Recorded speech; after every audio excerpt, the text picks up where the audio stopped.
Welcome again to the S.E.M podcast. I'm your host tonight, Zach Hewlett, and tonight I'm joined by our friend Greg Paxton. Greg, it's so good to have you on the podcast tonight. What part of the world are you calling from? So tonight I'm calling from my home in St. John's, Florida, which is located in Northeast Florida, kind of between St. Augustine and Jacksonville. So right on the Atlantic coast. Very nice. So new area for us. We moved here about 6 months ago, but we're loving it so far. So Cool. Well, I'll pose a question to you as when we get there about how you ended up there. But before we get into it, start us off with how you ended up going on a mission and your reaction of getting called to Scotland. yeah, absolutely. So I grew up in Northwest Ohio, Toledo, Ohio area. So not a huge bastion of the church, but that being said, we were in a pretty tight knit ward. Probably at my high school of 2,000 kids, there were probably less than 10 members there. So Wow. the ones that were there, we were all pretty close. And so I think just kind of growing up with those friends, we all kind of knew we were going to serve missions together. And a few that were a couple years older than me went on missions, and so just kind of inspired me to go on a mission. My brother, who is probably about 5 years older than me, went to Brazil on his mission. So Cool. so it was kind of my time to come. And in 1999, when I turned 19, submitted my papers. I turned 19 in July. I think I waited until about 19 to submit them. I know some people submitted them early so they could go right when they turned 19. I waited a little bit and got my call in August. I actually remember when I got my call, my sister had just gotten married. And so they were actually in town having their wedding reception when I got my call. So that was cool. Everyone was together and read it. Scotland, Edinburgh Mission. Kind of took me back. My brother went to Brazil, so I just kind of had, either stateside or maybe South America in my mind, and did not really consider Europe at all. So that was awesome. Yeah, That's super cool. exciting. That's cool. Had watched Braveheart. That was probably about the extent of what I knew about Scotland at the time. So That's fantastic. So you got your call in August of 99. When did you actually enter the MTC? I think I left Ohio on November 6th, if I'm correct. Yeah, early November. Okay. So flew from Ohio. I think I met a group of missionaries in Chicago. We took the Chicago to Manchester flight, and so met some guys before we got to the MCC, and was off to Preston, which I did again when I got my call. I had no idea there was an England MTC. I'd only heard of Provo. Again, that's where my brother and friends went, and so I was excited about that. I thought it was totally unique, right? When you told people back then, I think I don't know when Preston opened, but I think it was fairly new at the time, and so. Really, really cool experience. Yeah, that's cool. So, timeline wise, you were there November 99 to November 2001. Is that about correct?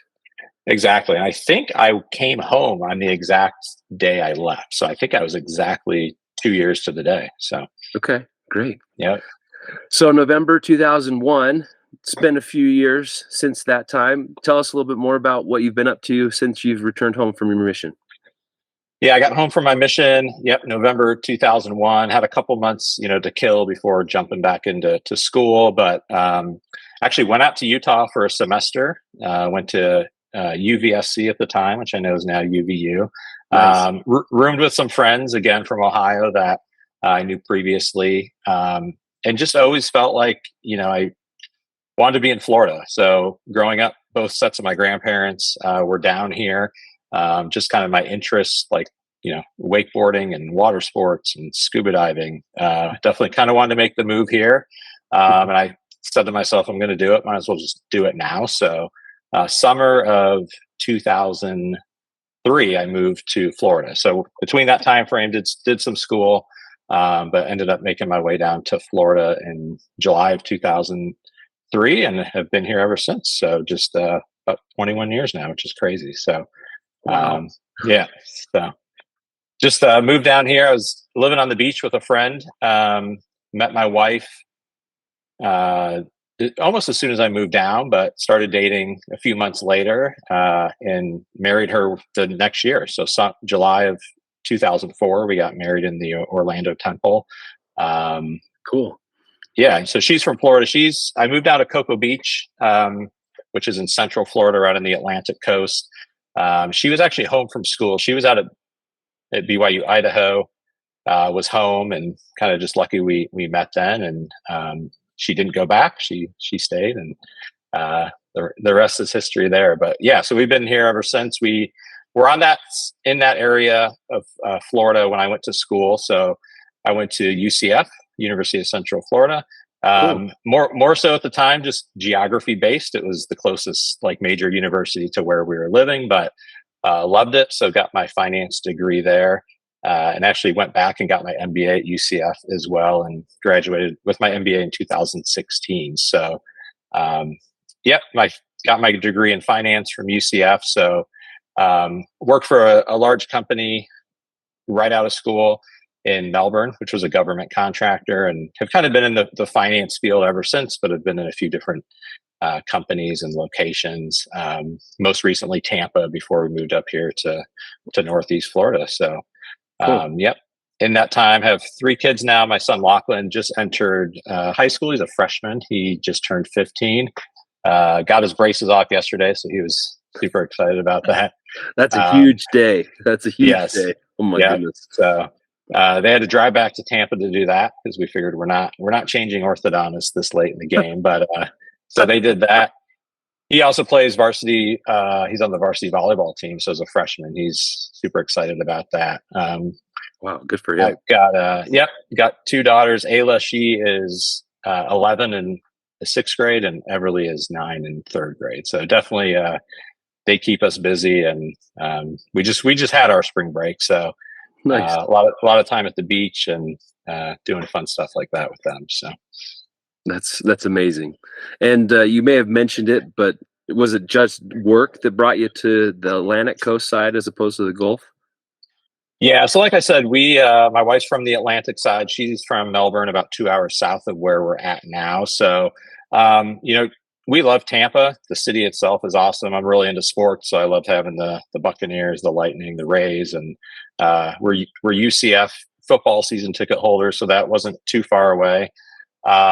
But just through COVID, Tampa got more crowded, and my wife doesn't like traffic, and she doesn't like overcrowded schools, which was something our kids were having to deal with. So we made our way back to the Atlantic, just kind of a new area, closer up towards St. Augustine, which, fun fact, is the oldest city in the country. So a lot of cool sights and things to see up here, but definitely a slower pace than where we're at, which we're liking so far. So That's cool.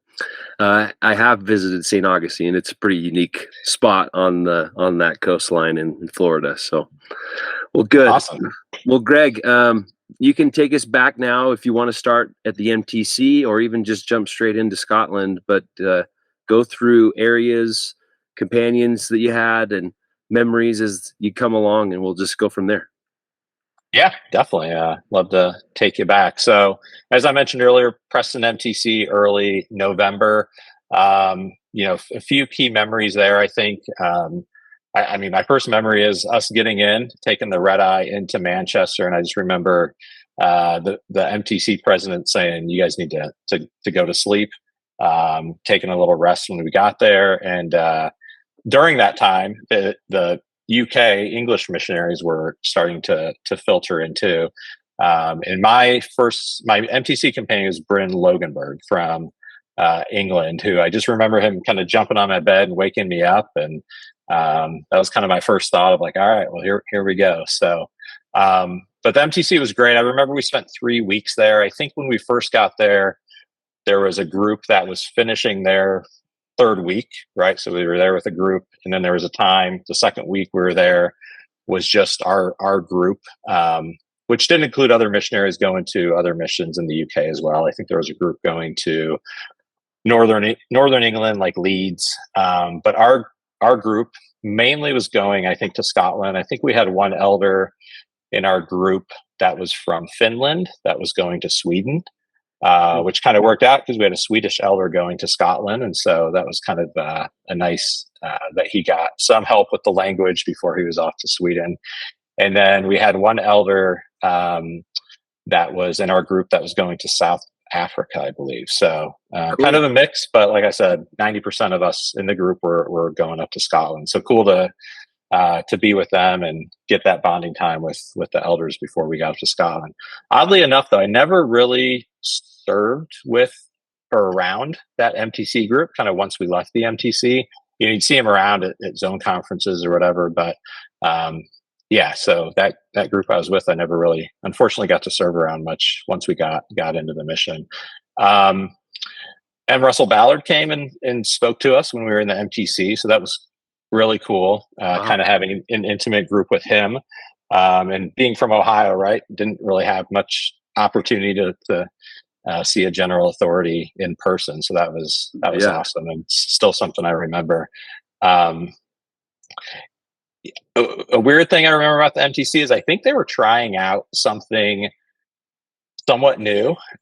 So we'd kind of get like our P day or our day to do some activities in the MTC, and they hired this outside group to come teach the elders and sisters to do like yoga. So we would go to Wow. we'd go to the Stake Center gym there.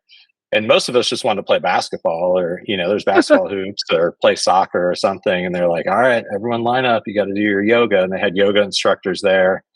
And they'd have us do laps around the gym to like warm up. And at one point we found out there was in the gym I think there was the stage, and next to the stage, there were two kind of like classrooms. And one of the classrooms had a ping pong table. So some of us would run around the gym and kind of one by one kind of sneak out of the yoga studio into this room that had a ping pong table. And so we would kind of hide out. And we did give our feedback to the MTC president, like, what is with this yoga? And I think shortly after that, they dropped it. And they said, so That's really funny. Yeah. So kind of interesting. We were the test group, and it didn't go that well. So, but yeah, really good time in the MTC. I remember going to the temple. I think we got to go once a week. And I just remember being exhausted and like having the worst time trying to stay awake, but really, really cool experience as well. So, yeah. And at that point in time, the temple, I looked it up. I think 98 was when that temple grounds with the housing, the MTC, the Stake Center, all of that was kind of completed at that time. So it must have been relatively new at that point as well. Yeah, I think it was. I remember kind of the rooms we were in seemed pretty new. They would take us out off site. I think a little bit. We'd go to the grocery store. I think they'd take us to like Asda, and we'd get to pick up a few things. I think one day we did like kind of a tour of some of the church sites around there, but I think they do it a little bit more extensively now. So again, I think being one of the earlier groups, they were trying to figure things out a little bit, and but it was still cool. So yeah, that's cool. Yep. So 3 weeks in the MTC, then we were off up to Scotland. We started off on a train to Scotland, and somewhere in northern England, the train broke down. And I just remember sitting and waiting, and we ended up taking a bus the rest of the way up, which was kind of interesting, right? So made the journey much longer, not only breaking down, but then switching from train to bus. The bus still took us, though, to Waverley in Edinburgh. I remember it dropped us off at the train station. So, so kind of a tough time getting up to the mission home, but we made for a really long day. So, but yeah, remember the APs picking us up at the train station. And then, I think we spent overnight there at the mission home before we met our trainers the next day. But did some really cool things there. I'm sure, like most, we went up Arthur's Seat and did that hike, and dedicated our mission there. In fact, I've been back to Scotland numerous times. It's been cool to walk up that with I did it one trip with my wife, and a few years ago did it with my son, which was really cool too, to kind of recreate that experience with him. So I didn't remember the hike being as tough as it was, probably as a 19-year-old, but yeah. So. That's funny. I love it. Yeah. Yeah. So, met my trainer there. Elder Headington is who trained me. He is from Wales. Okay. So you kind of talk to some Americans that go over there, and they struggle with the Scottish accent a little bit when they first start talking to people. I struggled with his accent a little bit as my trainer, very very heavy Welsh accent, but an amazing trainer that we became great friends and still keep in touch with. So we jumped on the train in Edinburgh and headed up to Aberdeen. Was my first area. Um, and I loved Aberdeen. Multiple people told me like this is going to be it can only go downhill from here. And Aberdeen was an awesome place. I was there in Aberdeen for 4 months. I think I was there with Elder Headington for 2 transfers, and at the time there were 8 elders in Aberdeen. So I was in the Aberdeen ward, and our area covered like Maastricht and I think Summerfield, the area right around where the Aberdeen chapel is. So there were Yeah. 6 elders there, and then there were 2 in the Brigidon ward. So Okay. I just remember doing a lot of things with the other elders. I think because there were 6 of us in the ward, if we'd get invited over to someone's house for dinner, we all went. If we did activities on a P day, we were always together, which was a cool experience to be able to bond with them and made some great friends outside of my companionship, which was cool. Yeah. I got there. So in Aberdeen, I got there early December, I think right at the beginning of December. I actually remember we took the train in and took a taxi from the train station to our flat.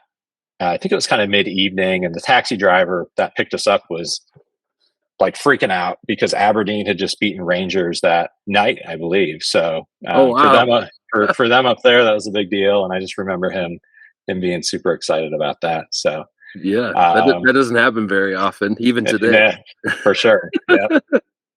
Um, and then so getting there early December '99, I was also there for New Year's or for Hogmanay 2000, which was Yeah. cool experience, kind of interesting as well. I remember so we had four elders in our flat, and then there were 4 in the zone leader's flat.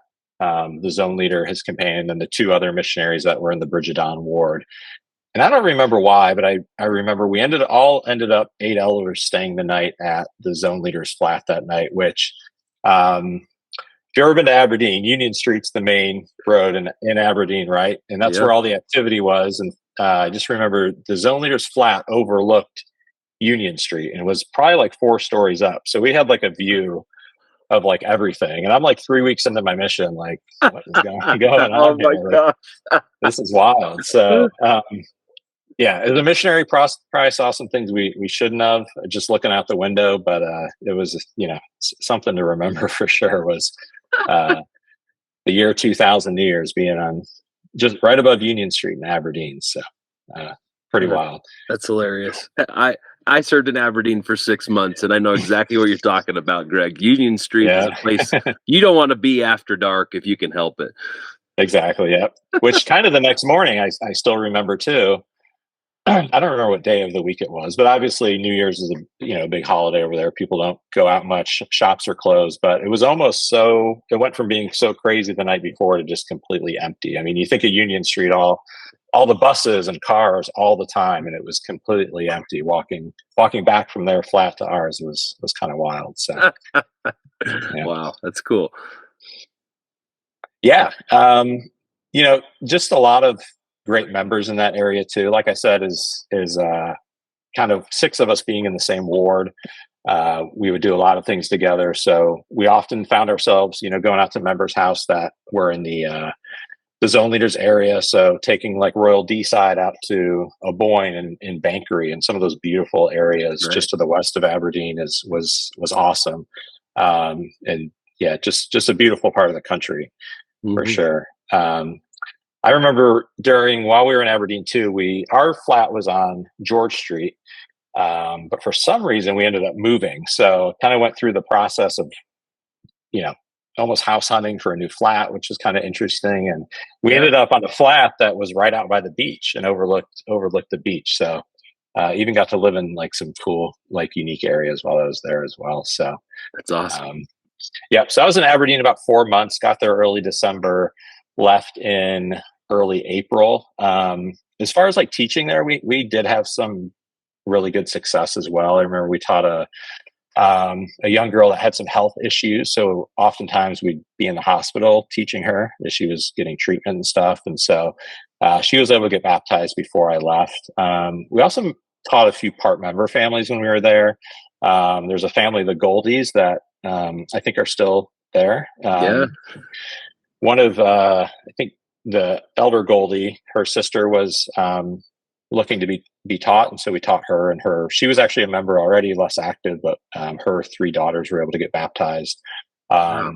by one of the Goldie boys that was just about to leave on his mission. So Okay. really cool experience there. And then another part member family that was actually in the zone leaders area, but again, like we would all help teach together, being in the same ward, and got to know her. So Linda Blanchard got baptized, and still somebody I keep in touch with and have seen a few times as we've gone Cool. back. So yeah, so really good, spiritual moments, and being able to teach some great people there. So from yeah, so from Aberdeen, headed down to Dalkeith, which at the time was the zone leader for Edinburgh. That was our area. So we were Dalkeith is just kind of to the east of Edinburgh. So really cool area as well. Being with the zone leader, we got to travel all over the Edinburgh zone, which not only encompassed the city of Edinburgh, which is awesome in itself, but got to go down to the borders as well and spend some time in Dumfries, and Cool. got to see a lot of Edinburgh to the south, being in that area. So yeah. Now, who In was your fact, companion at that point? Do you remember? yeah, so I skipped that. I did have 2 companions in Aberdeen, so don't want to leave one out. Elder Yeah. Hennington is my trainer there, and then Elder O'Graham I had, I think, for one transfer before I left Aberdeen. My first companion in Edinburgh was Aaron Mulligan. Okay. He was from, I think, Central England as well. I don't remember. I was in Dalkeith, Edinburgh area for 6 months. I don't necessarily remember kind of the time frame I was with each of my. Only had 2 companions there in 6 months. Had Aaron Mulligan, and then Tyler Farnsworth was my second companion there. Actually, my first American companion. So I had, I think, English in the MTC, Welsh, and then 2 English, and then Tyler Farnsworth was my first companion. So yeah, so I was with Aaron Mulligan, great dude, probably one of the smartest guys I met on the mission.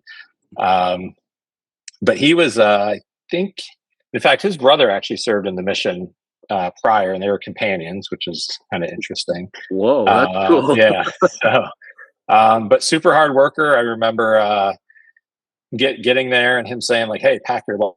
We're not coming back to the flat for lunch. Like, we're going to be out working all day." And so that was awesome. I remember we worked super hard, and with such a big area, like that was kind of what we do. We'd go to one area, either chap that area or teach, and then go to another area, which made it somewhat difficult when we would teach people. Back then we had the media referrals with someone ordered like the Lamb of God video or Book of Mormon. They'd call I don't know what it is. It'd be the 1-800 number for us, but they'd say, "Hey, I want this Book of Mormon." We'd go deliver it to them. Some of those were like an hour away, and we'd teach them, and they're like, "Oh, we really want to come to church." But just means of them getting there was really tough. So that actually happened. I believe it was with Elder Farnsworth. We got a media referral in a town, I think it was Gillane, right on the coast on the Firth of Forth to the east of Edinburgh, but about an hour from our chapel there in Dalkeith. And probably, I'd say this individual, this woman was, is pumped about the Gospels like you could be. We taught her, immediately wanted to get baptized, but she was so far from the church. And I remember we prayed and prayed for like a week, like, please, like, let us find a way for her to go to church. And then totally out of the blue, like a less active that literally lived down the street from her, showed up at church and was like, hey, like I'm coming back to church. And we're like, oh my gosh, like you're right there. Like, would you mind like helping us get this investigator to church? And yeah, so that, experienced a miracle there for sure. That's cool, man. Yeah, that was cool. But again, yeah, awesome area. Love going into the city of Edinburgh. Being able to spend time with the other missionaries as we do like zone leader splits and things like that, and get to see more of the city than just you would as a tourist, right? So I never served in Edinburgh, but I feel like I kind of did and got to see a lot of it, being with the zone leader's companion. Yeah. On the opposite end of that, right? We our area, there wasn't much to the east of Dalkeith, kind of out that way. You'd hit like North Berwick, and then the coast kind of cuts down to the south, where like I think Eyemouth is to the south on the coast. And so one day we're like, hey, let's use up some of our miles and see some of our area. And we actually ended up on the English border, right near Berwick upon Tweed is just to the south of the border there, right on the coast. And my companion, being from England, knew that there was an England-Brazil soccer game that day. And he's like, hey, let's skip over the border and just watch it for lunch, and then we'll come back. And I'm like, all right, I don't know. I'm the junior companion. Like, let's do what we're going to do. So we ate lunch at a restaurant that was playing the game. We went to leave, and our car didn't start. And we're like, oh my gosh, like, we're not in the mission boundaries. We shouldn't have done this, and our car's not starting. Like, we're totally being punished here. So we actually got somebody. I think my companion left the lights on, right? So it died, and so we got someone to jump the car. But when they went to jump it, they hooked the cables up to the wrong. Oh no, the wrong terminal. Yeah. Oh, so geez. when we went to start it, I think it killed the alternator. So now we're like totally done. Oh my And gosh. I'm like, dude, we got to call the APs or president. Like, we got to get back. So he calls the APs, and I forget which ones it was, but they're like, oh my gosh, like, all right, call a tow truck and just get back. So I just remember we did get a tow truck, got it all the way back to Dalkeith, which was probably a couple hours. Sure. Yeah. Turned into a whole event. So definitely learned my lesson. And, but anyway, got a story out of it. So yeah, goodness. But that kind of turned into another crazy story as well. So Elder Mulligan, at that few weeks later, I think got called to be AP. So back then they would call the assistant in a week or maybe even 2 weeks early. Yep. So I got put with another companionship, which I think was Elder Pratt and Elder Snow were serving together, I think in like the Leith area of Edinburgh. So okay. Kind of interesting. I don't think they had a car, but I did, because I was in the zone leader area. And so we were kind of trying to work both areas. So we'd spend some time in Leith, we'd spend some time in our area. In fact, we were still trying to teach that lady that was like an hour away and get her to baptism. But I think what happened was when our car went into the shop to get fixed from getting jumped the wrong way, somebody in the shop played a prank on us. And so we were in, I think, Elder Pratt and Elder Snow area. We were, I think, going to teach maybe a less active. And we had a box in the back of the car that had a number of church videos in them. So we'd say, hey, like, we taught this person all the discussions, like, let's show them the Lamb of God, or, church video or whatever. And we kind of had our go-tos in the trunk. And so I remember pulling out a video that we'd shown numerous times to different investigators or less actives. And so we were with the less actives, we went to show them the video. Back then it's the VHS tape. So we put the VHS tape in, and it was definitely not a church video. So I think what happened was somebody at the shop played a prank on the Mormon missionaries and swapped out our church video for an adult video. So you can imagine our whores were putting this in at somebody's house. Oh my gosh. That's terrible. Yeah. And so this comes on. I think I remember like diving and like reaching over, as I'm diving from the couch to the VHS player to turn it off as quick as I could. So anyway, I think that all stemmed still from skipping over the mission boundary and our car going into the shop. So Oh my and god! it was at one of those big council flats, and I think we were pretty high up. And I remember holding the video as I left and like just chucking it off down into like a dumpster that was down below, and it was just like more mortifying. I think the less actives they had a pretty good relationship with, and they got kind of a laugh out of it. And they understood, right? We explained the situation, but definitely wild. So the positive out of that too, Greg, is that guy now has a Lamb of God video and not an adult film. Exactly. Yeah, That's great. Yeah. Oh my gosh, that's hilarious. Yeah. So Mulligan moved into the mission home as AP. I kind of finished out my time there with Tyler Farnsworth. Again, great companion and super hardworking. From Edinburgh, didn't move too far away, moved over to Stirling. So you're kind of seeing a trend here. I kind of, stayed most of my mission, Eastern Scotland, kind of on the East Coast. Start off in Stirling with Paul Williams. Okay.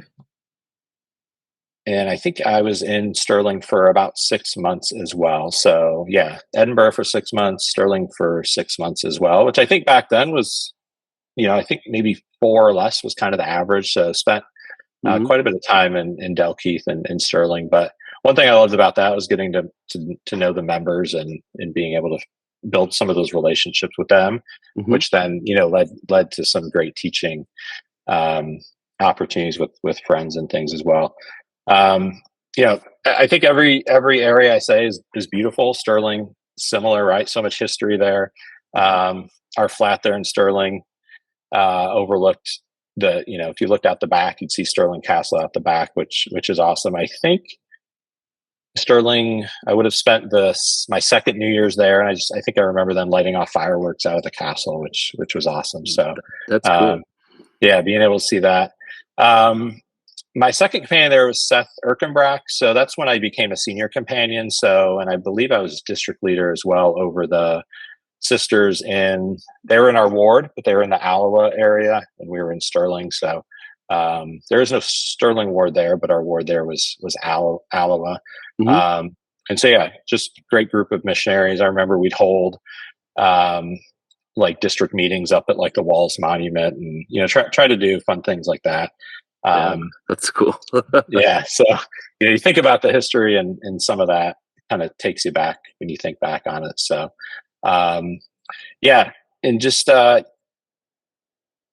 so I went from Seth Erkenbrack and then I trained, my greenie, who I trained, Josh Francia, who was from New York. So, again, really cool experience to be able to train him. I think I only trained maybe for 6 weeks. But yeah, really awesome opportunity. I think, he loved Scotland as well. I think his brother was on a mission at the same time in California. So I remember him coming in, just being like on fire, like, all right, I've heard the stories from my brother in California. They're baptizing like 200 people a month. And I'm like, sweet. I think our zone goal is like 2 this month. So,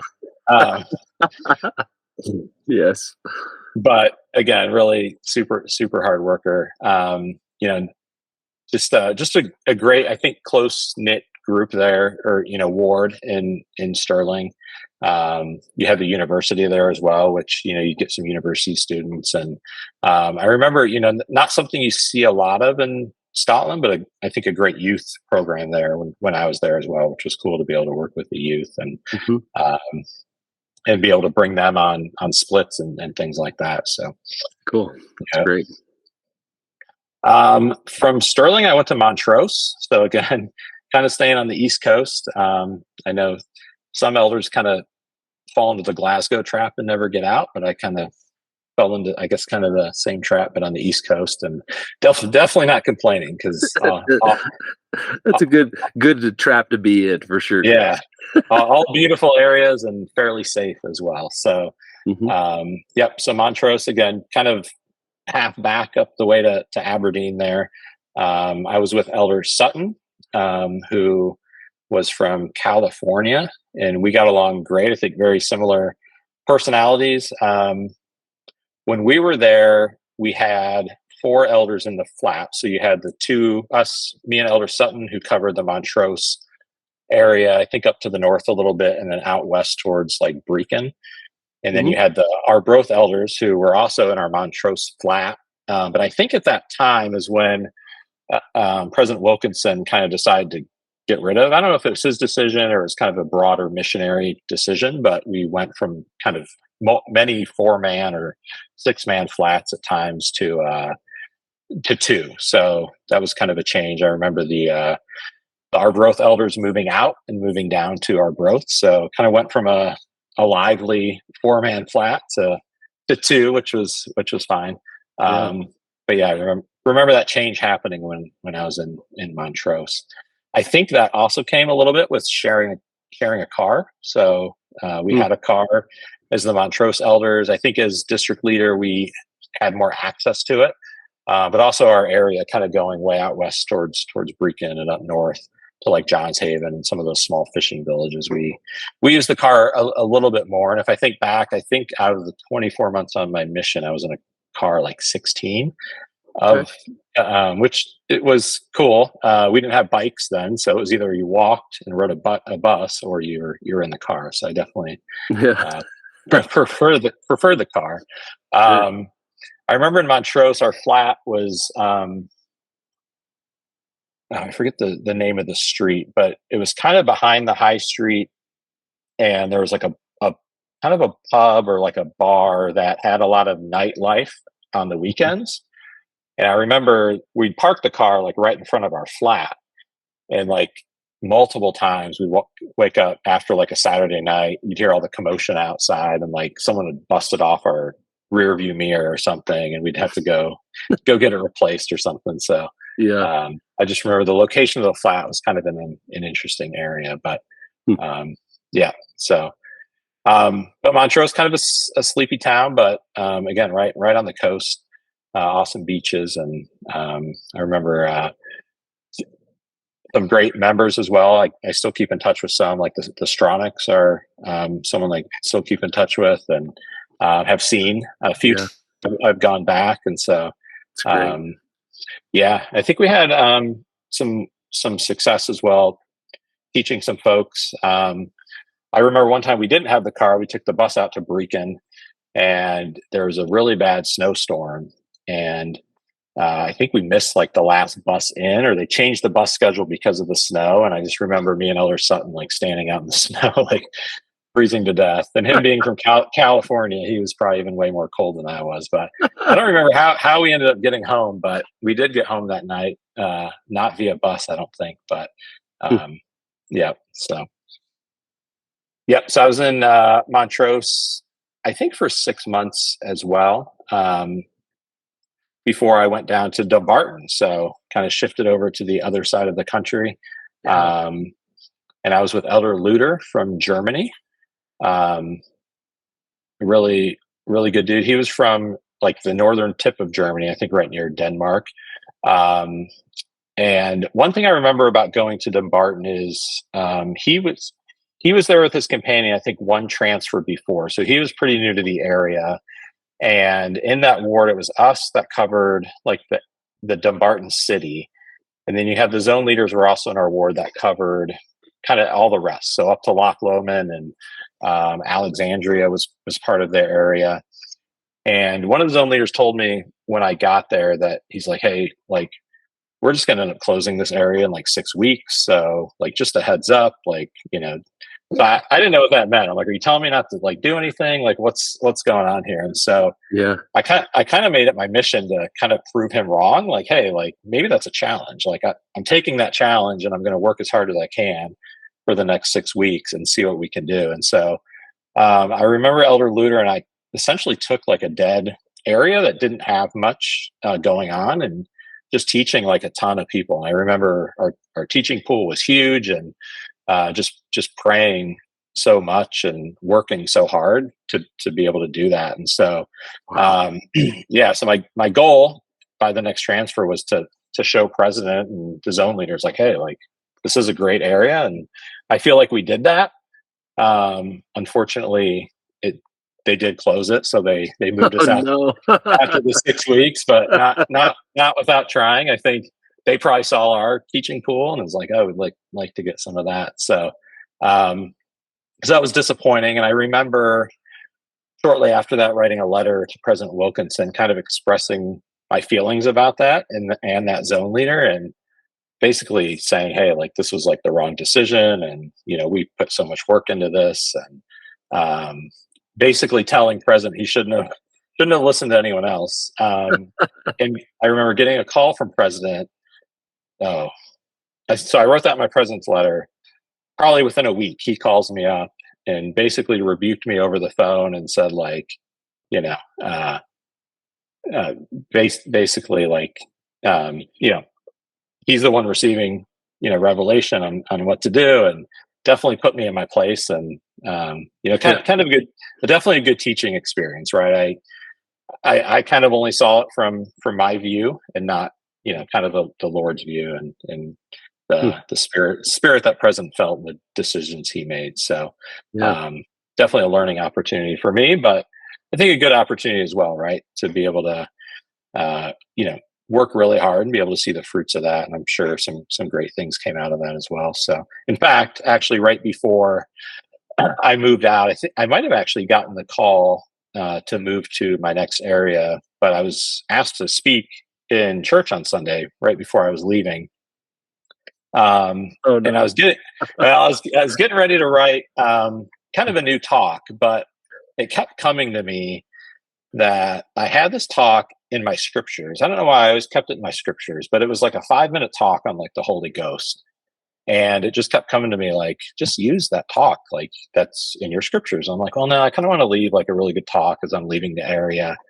But I ended up kind of listening to the Spirit and gave that talk that had been with me for probably 18 months at that time, that I wrote, I think at the beginning of my mission. It was just on some like blue note cards, I remember, because I think I still have it. So I just got up there and kind of pulled this out and gave this talk on the Holy Ghost, and didn't think anything of it, kind of went on my way. And I talked to a member shortly after, and they said, hey, do you know so-and-so? And I said, no, I don't think so. I think this person was probably in the zone leaders area, and so I didn't really know them too well. And they said, well, they've been coming to church for like years, but have just never felt the need to get baptized or whatever.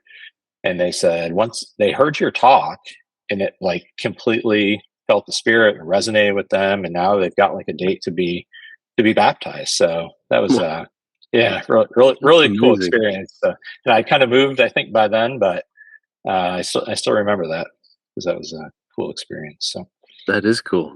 Very unique experience. Again, follow the Spirit. Don't do what you want to, even though you may think otherwise. That's really neat. yeah, and kind of going back to, right, I was there 6 weeks. Kind of felt like, why was I even here? Right, they closed the area and zone leaders took over, and kind of thinking to that now, right, like there was definitely a reason, Yeah. for all of that. So yeah. So I kind of thought as well when I moved to Dumbarton that would probably be my last area, because I think I only had 3 transfers left. I was kind of nearing the end of my mission, and so I was kind of surprised by that as well. Like, oh shoot, like I've got another area. So I moved from Dumbarton to Kilmarnock was my last area. Oh wow. Yeah. So again, kind of a new area that I hadn't been in, kind of moving further west in the last 2 areas of my mission. So in Kilmarnock, I was with um, Elder Rackham, who oddly enough was from my stake in Ohio. And I didn't Really? know him and didn't know there was an elder. He was quite younger than me in the mission, but didn't know him. But that was cool to be able to, kind of write home and say, hey, I'm serving with another elder from our stake in Ohio. So, yep. Cool. So Kilmarnock had some really interesting members, I remember, but just a great area as well. I think there were some kind of some Neds there. I kind of experienced my first Ned adventures there in Kilmarnock. You had some a little bit in Aberdeen and in Edinburgh, but kind of got to experience that a little bit. Mhm. Also being kind of closer to Glasgow. I remember for P days we took the train into Glasgow a few times. And I'll kind of tell this story as well. When I was in Aberdeen, I'll kind of take us back there on P days. Some of us had skateboards, so we would go to um, the chapel on P days, and we'd set up like the long church tables, like in the middle, and we'd do ollies onto the table or whatever, and Yeah. spent some of our P day skateboarding. My companion, Elder Sutton in Montrose from California, he was really big into skateboarding as well. So some nights in the flat, we would just pull our skateboards out and tinker around on them, or on P days, we'd take them out onto the high street, which actually helped kind of meet a lot of kids. They were like, "Oh, cool! Like Americans on skateboards," and you'd be able to stop and talk to them and kind of relate to them a little bit. So in Kilmarnock, before I went home, we met up with a group of missionaries in Glasgow on a P day, um, and met Elder Sutton, who brought a skateboard. And I think I might have had mine. We might have coordinated before, but um, he was trying to ollie down like a set of 10 stairs. I remember it was behind the Borders bookstore on probably Buchanan Street, or one of the main shopping streets there. And he kept trying. I remember telling him, like, "Hey, like, why don't you just rest? Like, I know you've been trying this a while." And the very next attempt, he completely snapped his ankle like in half. Oh Um, my gosh. so I guess the story I'm telling is because skateboarding was allowed in the mission at the time, but I think Hmm. we were the ones that quickly got it banned because of that. So I apologize to anyone that couldn't skateboard on their mission after that in Scotland. Um, but yeah, he ended up having to go to the hospital. He ended up getting surgery on his ankle. He spent some time with some members in Dumbarton. I remember kind of took him in as he was healing, and he did end up having to go home like 3 months early, which was super unfortunate. So anyone going on a mission soon, don't bother skateboarding or messing with that stuff. So Great um, advice. yes, I think when I was in Kilmarnock too, 9/11 happened, which was completely wild. So again, like I was getting ready to go home early November. So just, a couple months before I went home, that happened. We were at a zone meeting, I think in Paisley. Um, and we were just wrapping up the meeting. And I remember President Wilkinson came back up, like as everyone was kind of starting to stand up and disperse. I think one of the office elders came up and whispered something to him. And so none of us had known what had happened, right? It was probably early afternoon there. So I think, the planes hit around 9 a.m. Eastern time. So kind of Right. coordinated right with early afternoon there. And we were getting out of the zone meeting. He stands back up and kind of announces. So he totally got misinformation, and what he said was completely wrong. I think he said something like some Iraqis stole some U.S. jets and tried to crash it into the White House or something.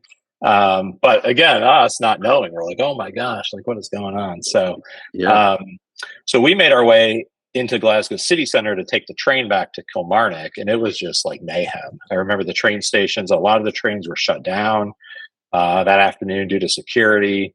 I remember Glasgow had like an afternoon newspaper, so a lot of us were trying to kind of look and see if there were like pictures of what had happened in the newspaper. We did end up making our way back to Kilmarnock, and I think ended up eating dinner at like a member's house who had the TV on, and we were able to see the videos and stuff, which was Wow. which was crazy. But then we went home and went to bed. And I remember the next morning picking up, and I think I still have them. I bought two newspapers, and I remember looking through them, and I'm like showing my companion, I'm like, "Dude, like where are the towers?" Like because all we saw was the planes hitting, and then we went home and kind of went to bed. We didn't know that they had ever collapsed until Yeah. the next morning when we saw the newspaper. So Wow. so I remember after that, I think the mission had kind of given directive, like try not to go to like any kind of American institutions. Like, so in our mind, we're like, shoot, we can't go to like McDonald's or things like that, which we didn't, right? I mean, I think we Yeah. took it to heart and tried to stay away. And I think something was cool too. You'd see a lot of I remember in Kilmarnock on the high street and things, a lot of like American flags. People put up American flags and solitude with what had happened. And so, yeah, definitely a kind of a weird time. And Hmm. um, Yep. So yeah, that was kind of ended out my mission was all that kind of happening in Kilmarnock. So Man, that's fascinating. Um, well, one of the questions that we always like to ask, Greg, is what your experiences were, if you have any fond memories or interactions with your mission president. So I guess you would have started with the Clydes, right? yep. So I started with the Clydes when I got in there in December. So yeah, I remember the Clydes well. I remember I think Sister Clyde. I remember with them kind of the first night, kind of eating dinner and them speaking to all the new missionaries coming in, which was cool. I think I got to spend some more time around the Clydes as well when I came back to Dalkeith and was with the zone leader around Edinburgh. So really glad I got to spend some more time with them before they departed in July, and then the Wilkinsons came in, and yeah, I just remember the Wilkinsons being just loving, right? I mean, every time met with them, whether it was kind of mission president interviews or things like that, just him showing concern and love for us, right? And Hmm. really wanting to understand how the mission was going, and so that's I think kind of what I remember most about the Wilkinsons. So Yeah, that's awesome. yeah. I love it. Well, Greg, you've taken us on a pretty amazing journey, and it's nice to hear people that share areas with myself. I mean, I spent 6 months in Montrose, 6 months in Aberdeen, so you're Awesome. you're hitting close to home with that for me. So that's awesome. One thing that we always ask at the end of the podcast is if you have anybody in specific that you can think of that you want to shout out, tell them to get on the podcast and tell their experience from Scotland. Yeah, absolutely. So, I still keep in touch, I think with a handful of elders from the mission, a few being companions, but a few being others that, I've gotten to know almost better outside of the mission. One of those being Adam Spencer. Hmm. It's funny. I think I followed him into a couple areas. So he left as I came in, Montrose being one of those. Okay. Um, One cool thing about living in Florida is you get a lot of folks coming to Disney, and so through that I get to reconnect with missionaries, and he's one that I've gotten to know better outside of the mission. Rhett Udy is someone I would highly recommend as well. He was in the flat with me in Aberdeen, and then he was later, I think, an AP towards the end of my mission. But someone I was just texting him today, so someone I text regularly and keep in Nice. touch with. Saw him last month when we went out to Utah. So Okay. I mentioned Brian Sutton as well. Yeah. Really a good dude, and would have some awesome stories to tell about the time in Scotland. I could probably name a ton, but those are the three that I think came to the top of my mind. So That's great. Well, I can tell you for our future schedule, we are talking to Paul Williams here in a okay, couple of weeks. So keep an eye out for that one coming up here in a little bit. And then beyond that, anybody that you're still in touch with, my invitation to you, Greg, is to invite them to either reach out to me as we did if they're on social media, or they can go to our website, which is 51spylaw.com. Hopefully easy to remember, being the mission home address. yep, And then they can email us at S.E.M podcast at 51spylaw.com. On the website too, there's a contact form. If they wanted to fill that out and express interest, we can get them figured out for our future schedule as well. So, perfect. more than anything, I just want to say how grateful I am that you took the opportunity to come on and share with us.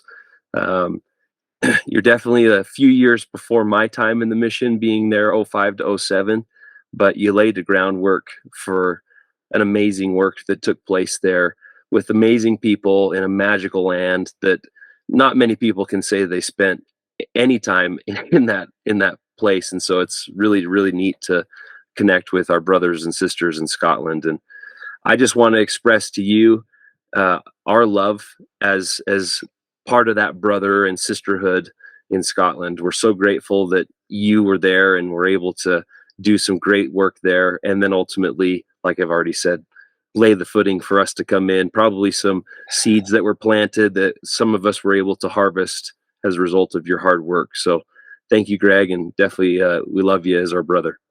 Yeah, thank you, and I appreciate you doing this. I've listened to quite a few of your episodes, and it's takes me down memory lane every time. So Yeah, well, I love to hear that, and like I said, as I have to say that you're definitely one of our older generations that have been on the podcast, and those are the individuals we struggle with getting in touch with more frequently. So if you can help plug us in with some of those that you're still in contact with, that list will grow and grow, and I'm sure that the stories that you'll continue to hear will be all the more enjoyable.